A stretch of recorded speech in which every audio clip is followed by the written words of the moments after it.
तो अपने विजन को बड़ा कर लो।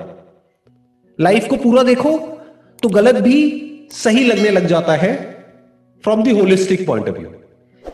बट अगर हम अपनी विजन को नैरो कर ले, अभी जो हमारे साथ में हो रहा है बस वहीं तक देखें, ना उसके आगे देखें ना उसके पीछे देखें, तो स्टैंड अलोन वे में आप किसी भी इंसिडेंट को या किसी भी इवेंट को या लाइफ में जो भी कुछ हो रहा है उसको इंटरप्रेट करने की कोशिश करोगे तो आपको सब कुछ ही बहुत ही केओटिक लगने लग जाएगा। आप कहोगे हो क्या रहा है, because you will feel out of control.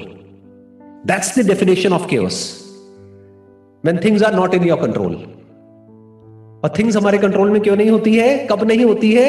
जब हमारी विजन नैरो हो जाती है। फॉर एग्जाम्पल, आपके साथ में कुछ बहुत बुरा हो गया, अब आप बैठ करके यही सोचे चले जा रहे हो मेरे साथ में ऐसा क्यों हुआ, क्यों हुआ, क्यों हुआ, क्यों हुआ। उसका कोई जवाब नहीं है। यूनिवर्स में जो होता है वो क्यों होता है, एक है उसका साइंटिफिक आंसर। वो जो होना था, जैसा होना था वैसा ही हुआ। जैसे बोलते नहीं होनी को कौन टाल सकता है, तो होना था इसलिए हो गया।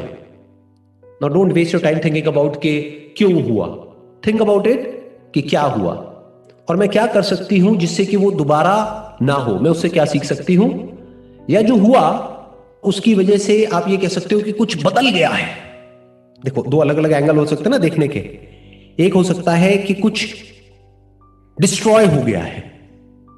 In fact change is destruction. I am not sure how you are going to see this, पर ध्यान से समझना, हर बदलाव की शुरुआत डिस्ट्रक्शन से होती है। कुछ मिट जाता है तभी तो कुछ नया पैदा होता है। लाइफ की शुरुआत डेथ से ही तो होती है। तो ये दोनों अलग अलग नहीं है, दोनों साथ में जुड़े हुए हैं। हम इनको अलग कर देते हैं, फिर हम सोचते हैं कि यार ये क्या हो रहा है। जब तक कुछ मरेगा नहीं तब तक कुछ नया पैदा कैसे होगा। आपका एक कंफर्ट जोन है, जब तक वो कंफर्ट जोन टूटेगा नहीं तब तक आप ग्रो कैसे करोगे। तो शॉर्ट टर्म में आप देखोगे तो आप कहोगे कि यार मेरा इतना अच्छा कंफर्ट जोन था, इतना सेफ और सिक्योर, एक इतनी बढ़िया जॉब थी या इतनी अच्छी रिलेशनशिप थी, वो टूट गई, अब मैं क्या करूं। That is a narrow vision of life. Broader vision क्या हो सकती है, अच्छा है ये हुआ, अब मैं नेक्स्ट लेवल पे जाऊंगी।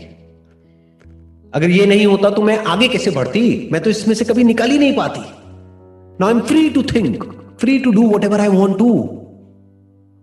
This is another way of looking at it, कि this is basically not a problem but a big opportunity to go on to the next level.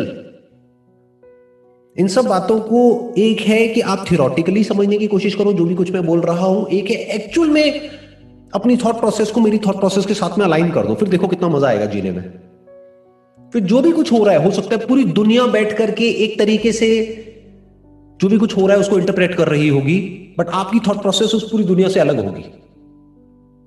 You will see every problem as a stepping stone, not in theory, but actually.